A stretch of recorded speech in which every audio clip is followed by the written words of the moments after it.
everybody, I'm Isabella and today we're going to be tackling gym goals. I've been in the fitness industry for 6 years and it's the same technique that I use with all of my clients. I'm going to help you define your gym objectives, but not in a vague way. We're talking specifics, we're talking measurable and a realistic time frame to help ensure that you reach your fitness goals. So get your notebook and pen and let's get started. First things first is your objective. What do you want to achieve at the gym? What do you want to work on? Do you want to get fit, lose weight, become toned? Pick what you want. Pick multiple things. Now we're going to take that objective and apply the SMART format to it. SMART is an acronym that stands for specific, measurable, achievable, relevant, and timely.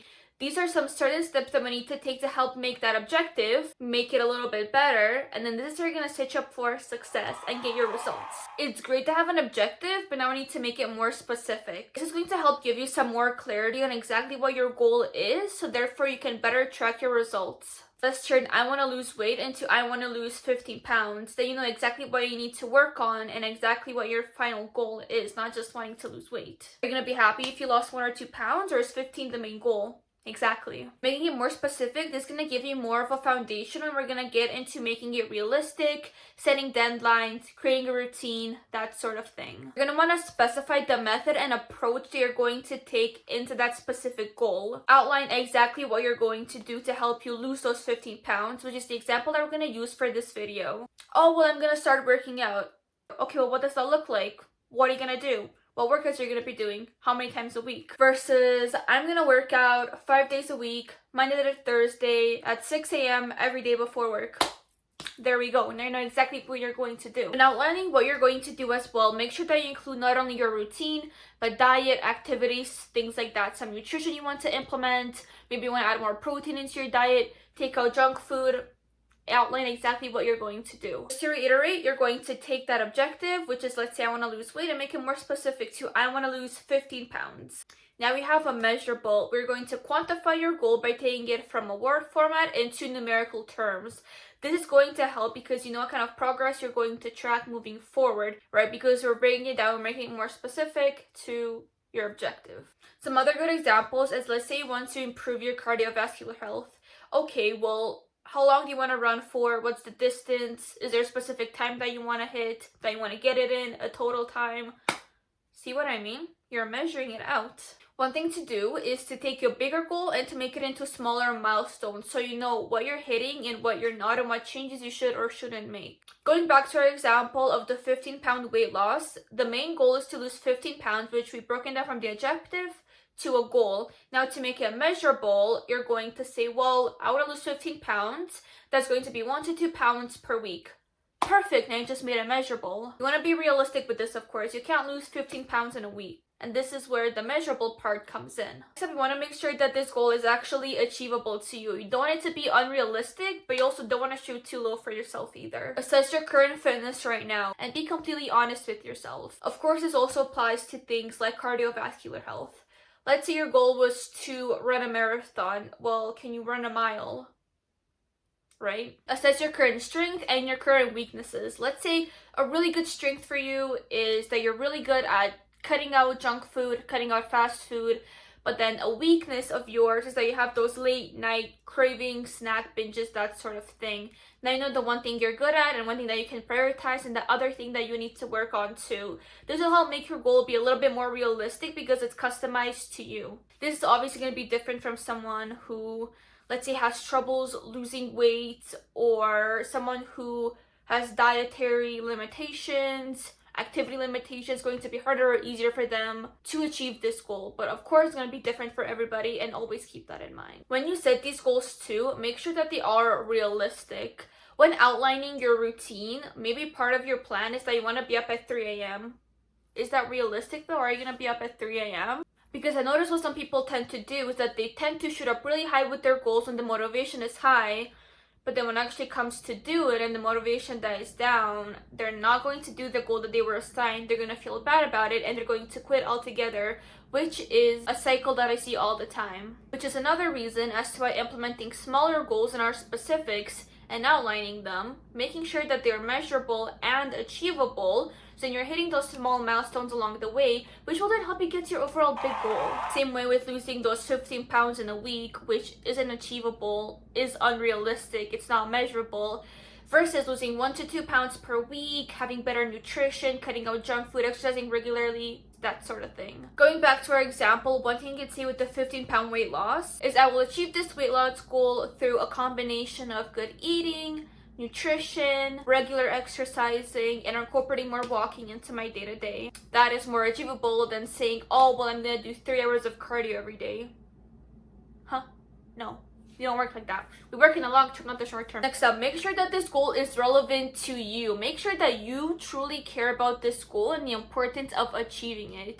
Not worrying about what other people think and you want to make this your goal. Make sure what you're doing aligns with you and your priorities and your values. I'm not talking about that aunt that's calling you names and whatnot at the Christmas dinner, okay? We don't care about her. You want to make sure that you focus on what you want to do, or else you're not going to have the motivation to do it, nor the discipline. Even though your goal is great, make sure that you also have a larger objective to it. For example, my weight loss goal also works on enhancing my self-confidence, overall health, my cardiovascular health, my energy, which will then help me become more productive throughout the day, feel better, so on and so forth. This way, not just focusing on the number on the scale, but instead focusing on the larger objective that also comes with achieving your goal. So it's not just solely physical or number based, but how you're gonna feel, what you're gonna do, what energy you're gonna have. When you're thinking about this goal, make sure to integrate your lifestyle as well. Do you work from home? Do you sit all day? Are you always up and moving throughout the day? What about your family? Do you have a certain time of the week where you spend your time with them? Work life, are you sitting all day? Are you moving around? Do you go out with your buddies after work for a drink? Are you with your family? Like, what does your life look like? What I mean by this is by doing these activities, I'm not telling you to fully take them out of your life, but I'm telling you to enhance them instead. Because small things like that are going to impact your fitness goal, but if you help enhance them and do them in moderation, they're going to help you a lot more in the long term.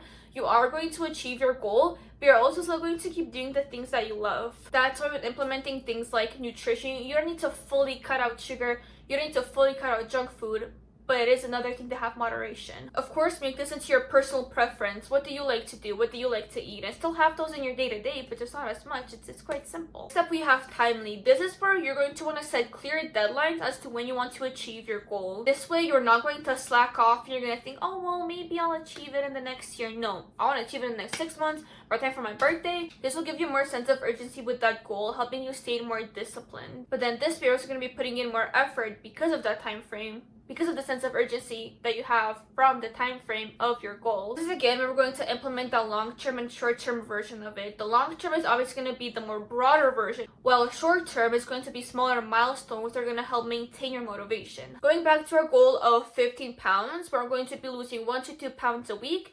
That could result in it being a 2 to 4 month deadline. It's realistic, it's a good deadline, but you also need to get it done in that time frame if you want to achieve your goal, of course. And try to avoid ambitious deadlines because this is not healthy, it's not sustainable, and then you're just going to get burnt out if you don't achieve that goal because it's not realistic for that goal. It makes sense. Same way how you wouldn't run a marathon if you can't run a mile. Another factor that you can add into this is external factors like we talked about with the achievables, that being work, family. If you have a holiday coming up, try to implement those into your goals and your time frames and be flexible with it. Perfect. You have your goal. It's specific, it's measurable, achievable, relevant, timely. It checks off all the boxes. Now, once you're going to be doing this routine for a little bit, you're going to want to incorporate checkpoints, and then you're going to reevaluate and reassess your goals as you go. Are there any adjustments you need to make? Any progress that's happening? Changes? Did you set the goal too high? Was it too ambitious? Was it too low? Try to set new goals as you go because this is going to help not only with your motivation, but also with your progress. By changing your goals or your routine every 4 weeks, it's also going to help with things like plateaus, prevents burnouts, and then you are going to build this into a habit. So your life is going to adapt to it and it's going to be part of your lifestyle. Lastly, throughout all of this planning, you're going to want to take into account process goals and outcome goals. Outcome goals are the end goal of what you want to achieve. That's that 15-pound weight loss. Process goals are things that you do along the way to help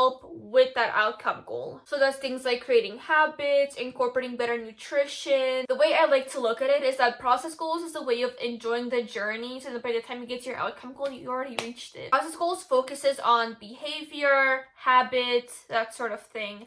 So what are things that you have done along the way to help you get to your goal? Well, you started exercising regularly, you started eating better, you started hanging out more with your family, you started going out less, eating less junk food, therefore spending less money, that sort of thing. And those are some things that you can keep in mind when you are setting these new goals for yourself. Keep in mind the process goals, and then the outcome goals is going to come along with it. And just remember that everybody's fitness journey is going to be different. It is going to take time, but this is how by implementing these goals, it's going to help by incorporating this into your lifestyle. If you did want additional help with your goals, but also with program planning, nutrition, you can click the link in my bio under Get Started. If there's anything new that you learned in this video, make sure to comment down below, like, subscribe, do all that good stuff. I have all of my socials posted down below as well. Message me any questions that you may have, and I can't wait to see you in the next video.